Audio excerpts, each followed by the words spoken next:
और खूब सुनाओ। आप ऐसा क्यों करते हो? माननीय सभापति महोदय, बजट के ऊपर बहस के लिए मुझे आपने मौका दिया, इसके लिए आपका बहुत बहुत धन्यवाद और आभार। ये जो बजट, तीसरा बजट पेश किया गया है, मैं इसको इसलिए कपोल कल्पित, असत्य और एक असत्य का पुलिंदा कहूंगा कि दो बजट घोषणाओं को अभी मूर्त रूप, अमली जामा नहीं पहनाया गया। मैंने तीनों बजट का अध्ययन किया है। तीनों बजट के अंदर बहुत सारी ऐसी बातें हैं जिनके ऊपर हम सभी सदस्यों को विचार करने की आवश्यकता है।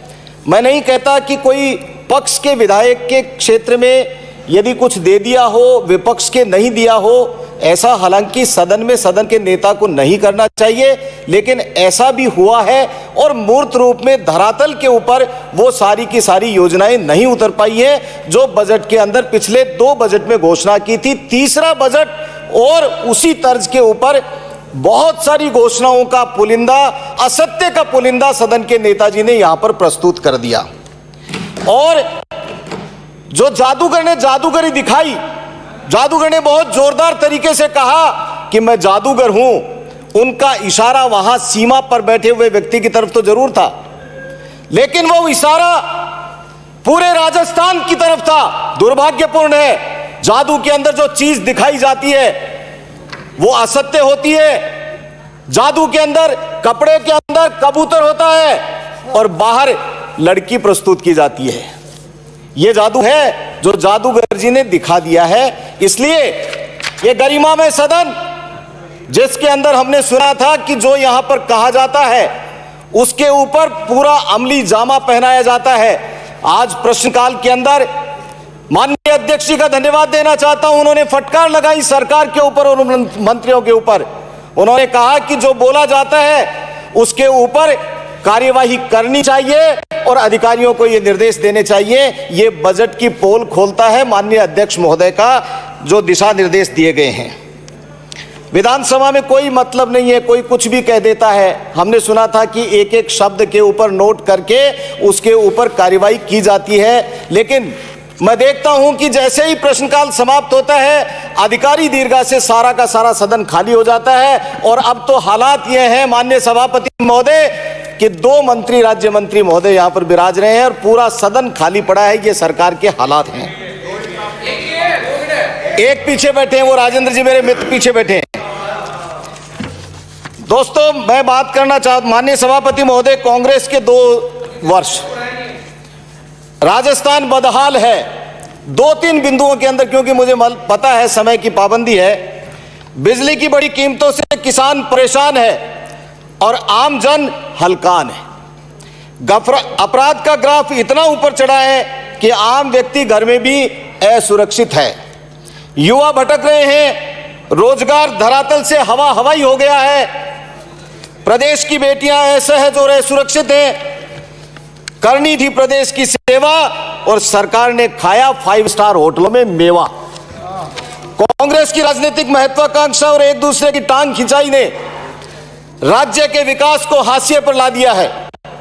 आम जन और गरीब को राहत दे रही योजनाओं को जो हमारी पूर्ववर्ती सरकार ने चालू कर रखी थी, उन सब को बंद करने का काम इस राजस्थान की कांग्रेस की सरकार ने किया है। इसलिए नटशेल में मैं ये कहना चाहता हूं, चाहूं और कुशासन की रेलम पेल है, चाहूं और कुशासन की रेलम पेल है। राजस्थान में कांग्रेस सरकार पूरी तरह से फेल है। माननीय सभापति महोदय, देश के प्रधानमंत्री जी का धन्यवाद दो मंत्री महोदय, जिसके कारण से ये राजस्थान के लोग बच गए। कोरोना काल की बात कर रहे थे, शाबाशी दे रहे थे, भूल गए कोरोना काल के अंदर देश के प्रधानमंत्री जी ने क्या दिया आपको? 25 लाख करोड़ रुपए का पैकेज दिया। आप एमएसएमई की बात कर रहे थे, ठेले वालों की बात कर रहे थे, गरीब आदमी की बात कर रहे थे। राजस्थान के अंदर यदि सबसे ज्यादा किसी ने काम किया, सामाजिक सरोकार की भूमिका निभाई, तो भारतीय जनता पार्टी के लोगों ने निभाई। और भारतीय जनता पार्टी के सभी विधायकों ने अपने अपने क्षेत्र के अंदर भामाशाह लोगों से बात करके अपने विधायक कोटे से भी आम आदमी को भूखा नहीं सोने दिया। देश के प्रधानमंत्री जी ने घोषणा की थी कि मेरे भारत का कोई भी व्यक्ति भूखा नहीं सोएगा। धन्यवाद मुख्यमंत्री जी, आपने भी उनकी तर्ज के ऊपर घोषणा कर दी, क्योंकि मालूम था आपको कि देश के प्रधानमंत्री पैकेज देंगे। और उस स्थिति के अंदर आप 2.25 साल से अकर्मण्य और अराजक राज्यों में शामिल हो गया राजस्थान। विकास ठप हो गया, कानून व्यवस्था चौपट हो गई, भ्रष्टाचार चरम सीमा पर है और बेरोजगार सड़कों के ऊपर आंदोलनरत हैं। बेरोजगारों के बारे में आप सब लोगों को मालूम है, लाख करोड़ रुपए देश की कुल जीडीपी का 10.5% का प्रावधान 20 लाख करोड़ रुपए का दिया।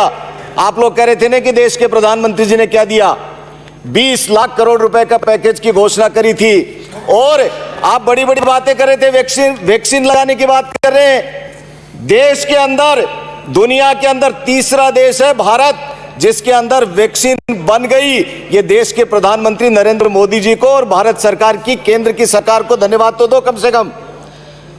मैं कश्मीर में धारा 370 हटा दी, 35 से हटा दी, आपको दर्द हो गया। और हालात ये हो गए, मेरे दो साथी भी बहुत बोल रहे थे, चले गए। देश के प्रधानमंत्री ने मुस्लिम बहनों की तरफ भी ध्यान दिया। 3 तलाक का कानून था, यह अभिशाप था हर महिला के लिए, क्योंकि 4 शादी करनी और उसके अंदर किसी भी महिला बहन को तलाक तलाक तलाक कह करके बाहर कर दिया जाता था। यह देश का अधिकार, यदि किसी ने देश के अंदर अधिकार किसी ने दिया, 3 तलाक का कानून समाप्त करने का काम किया तो देश के प्रधानमंत्री जी ने किया और इसीलिए इनके पेट में दर्द हो रहा है।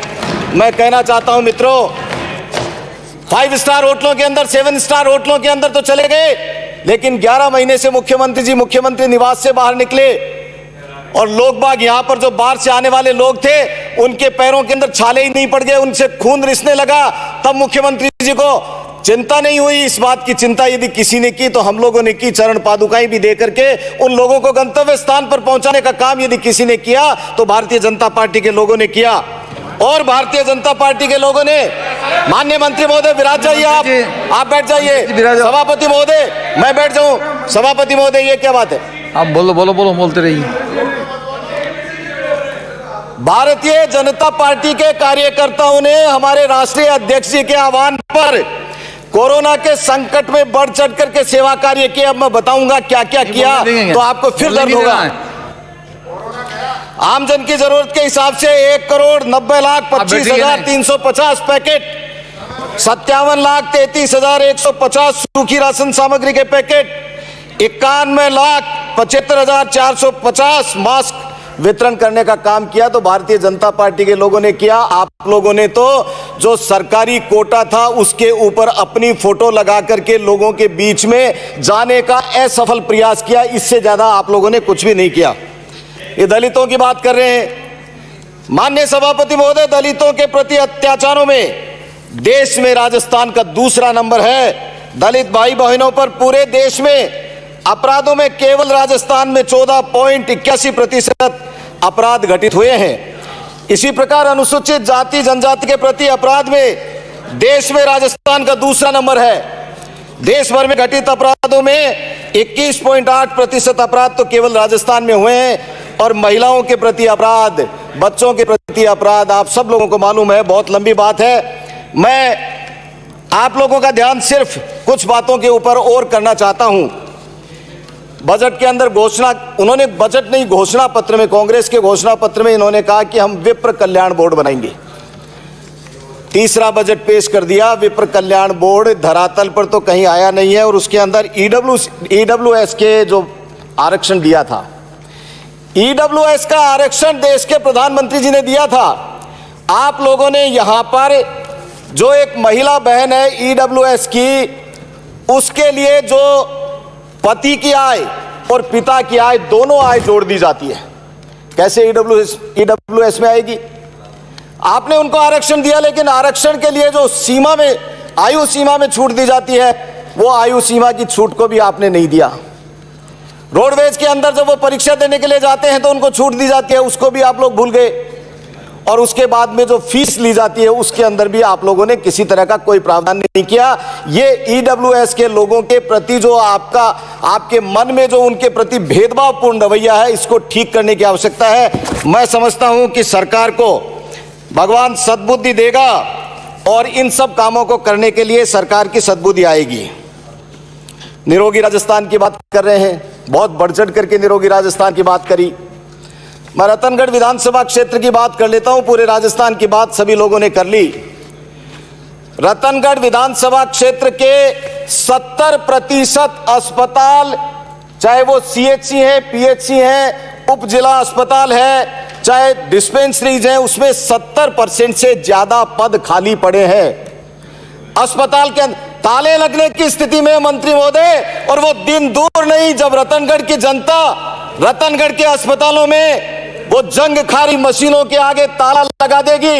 मैंने राजस्थान के चिकित्सा मंत्री जी को कई बार इस बात के लिए आगाह कर दिया है, लेकिन राजस्थान गूंगी बहरी सरकार, सोई हुई सरकार कुछ नहीं कर रही है। निरोगी कहां से करोगे भाई? आप लोग कह रहे हो कि हम दवा फ्री देंगे। दवा फ्री देंगे कहां से जब आपके देने वाला ही कोई नहीं है, लिखने वाला ही कोई नहीं है, नाड़ी पकड़ने वाला ही कोई नहीं है, स्टेथोस्कोप लगाने वाला ही कोई नहीं है।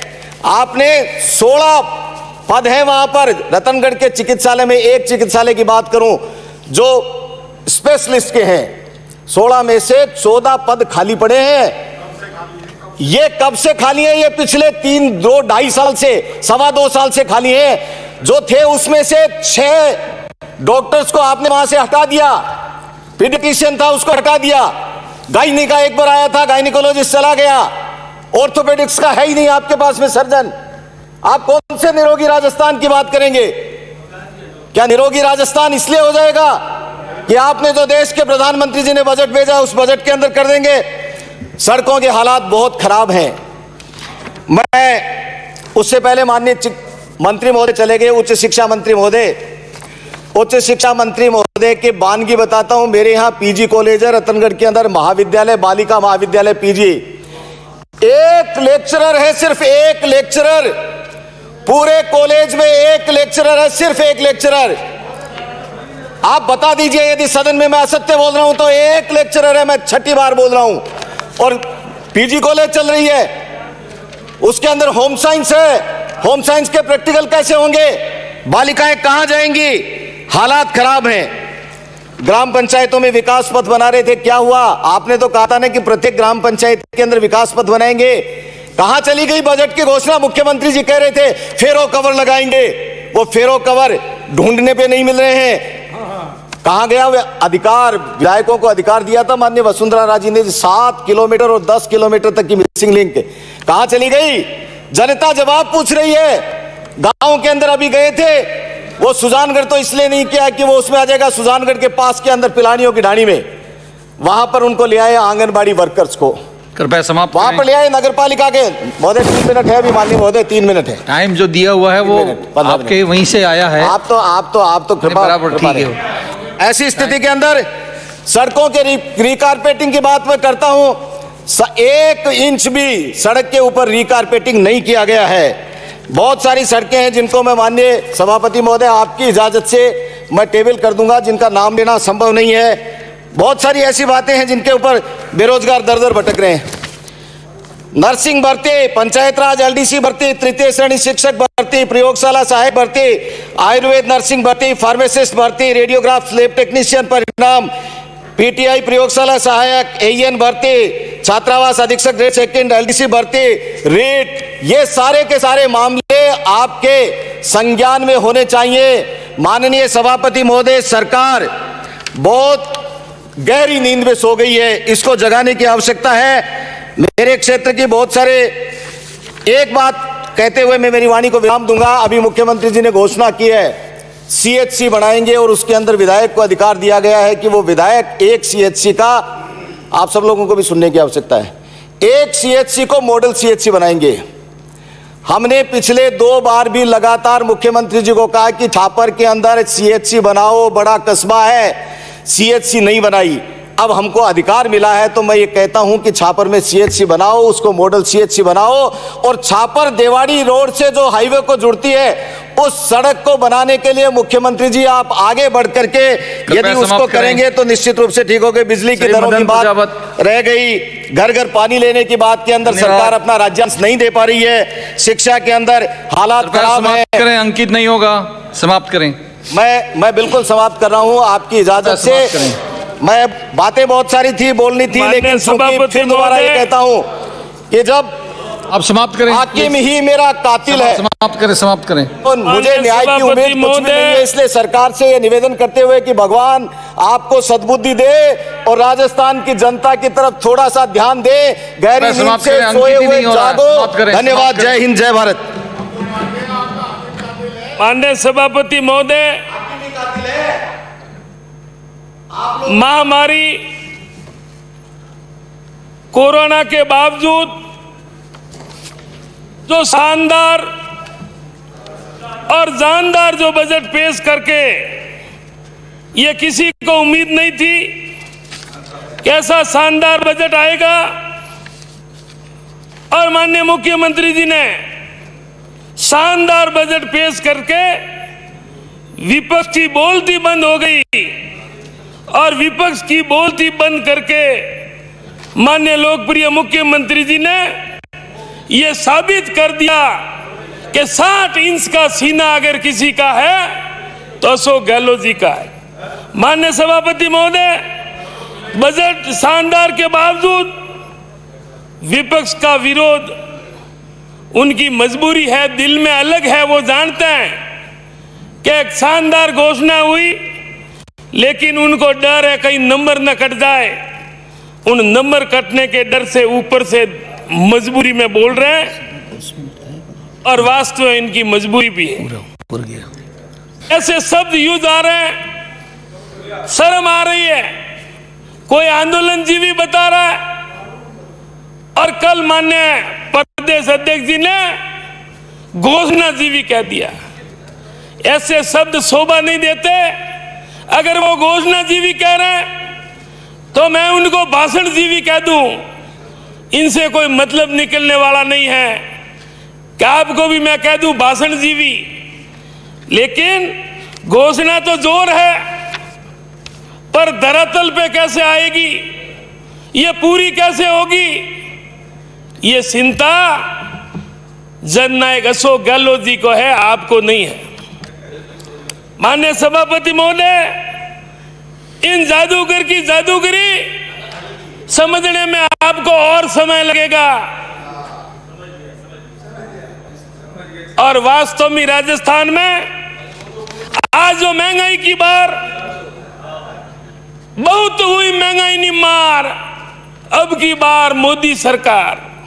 आज देश की हालात क्या है, आप किस मुंह से बात कर रहे हैं? 7 साल पहले 300 रुपये की गैस की टंकी आज 800-900 रुपये पर है। हर दिन आए दिन टंकी ऊपर उठा के, वो क्या नाम, स्मृति ईरानी जी, बहुत महंगी हुई। आज लोग ढूंढ रहे हैं वो टंकी और ईरानी जी कहाँ है। माननीय सभापति महोदय, कच्चे तेल के भाव मनमोहन सिंह जी के टाइम में 140 रुपये और तेल 60 रुपये, और आज 40-50 रुपये, 45 रुपये भाव है, और आंकड़ा 100 के पार हो गया। और लोग इनके सेले सपाटे कह रहा है ये तो देश हित में, ये राष्ट्रवाद के हित में, तो भाई 200 रुपये दे दो। जो कमाता है तो आम आदमी है, वो जानता है महंगाई क्या है। लेकिन इस तरह की बातें करने से, अभी भाई वक्ता कह रहे थे 20 लाख करोड़ का पैकेज, भाई हमने तो फूटी कौड़ी नहीं देखी। ईमान से अगर कोई कह दे कि किसी को कोई अगर मिला है, ये चिंता आज देश की चिंता नहीं, अविनाश जी, आज देश की चिंता नहीं, उन 2 सेलों की चिंता है। हम 2, हमारे 2। एक भाई ने कहा कांग्रेस ने 70 साल में किया, कहा। एक समझदार बोला भाई बताना मत। एक भाई ने कहा 70 साल में कांग्रेस ने किया, कहा। एक समझदार बोला माननीय सभापति जी कि बताना मत, मोदी जी बेच देंगे, किसी को मत बताना। माननीय सभापति महोदय, आज बड़ा दुख होता है कि 4 महीने से किसान सड़कों पर आज उनकी कोई सुनने वाला नहीं, सैकड़ों शहीद हो गए और किसानों का मिलने का प्रधानमंत्री जी को समय नहीं और अंबानी जी के पोते को मिलने में समय मिल जाता है। आज प्रधानमंत्री जी के जो व्यक्ति जन्म लेता है वो सब उनके बेटे और पोते के समान है। एक अंबानी जी के पोते को मिलने जाना और किसानों की सुनवाई न करना और दूसरी तरफ कह रहे आत्मनिर्भर भारत। अरे एमपी कोटा ही खत्म कर दिया बेचारों का, क्या आत्मनिर्भर भारत की बात करें। हमारे मित्र एक सांसद, मैंने कहा भाई आपके तो मौज है, आप दिल्ली में, कह रहे भाई क्या बात करें, हम दुखी है एक बंधु मजदूर की तरह। एमपी कोटा हाथ में नहीं, मिलने वाला नहीं, कोई सुनने वाला नहीं, हम तो हाजिरी लगाते हैं और आना और जाना ये हमारा काम रहा है। भाई किसी को कहना मत मेरा, मैं कि भाई तू मेरा मित्र है, मैं नाम नहीं लूंगा, बताऊंगा। माननीय सभापति महोदय, आज भोजन के पैकेट का विरोध कर रहे हैं। अरे माननीय मुख्यमंत्री जी ने पहली बार जब अकाल पड़ा गेहूं से घर भर दिए, आज किसी को भूखा सोने नहीं दिया और आप कह रहे पैरों में साले पड़ गए। इन ट्रंप के कारण ये आनंद फानंद में लॉकडाउन लगाया, मजदूर सड़कों पे भूख मरे, पैदल आए। पूरे देश की क्या व्यवस्था थी, रेल भेज कहाँ रहे और रेल जा कहाँ रही है, ये मैनेजमेंट इनका सामने आया है। माननीय सभापति महोदय, आज कई बातें हुई लेकिन चाणक्य ने कहा था कि जिस देश का राजा व्यापारी उस देश की प्रजा भिखारी। यही आज देश के हालात हो रहे हैं और बड़ी खुशी कि देश में अगर आसाराम जी का गौरवशाली और परम भक्त और शिष्य होने का सौभाग्य किसी को मिला तो वो हमारे प्रधानमंत्री जी को मिला। बहुत बड़ी खुशी होती है कि परम श्रद्धेय गुरुदेव आसाराम जी आनंद देवाय वासुदेवाय।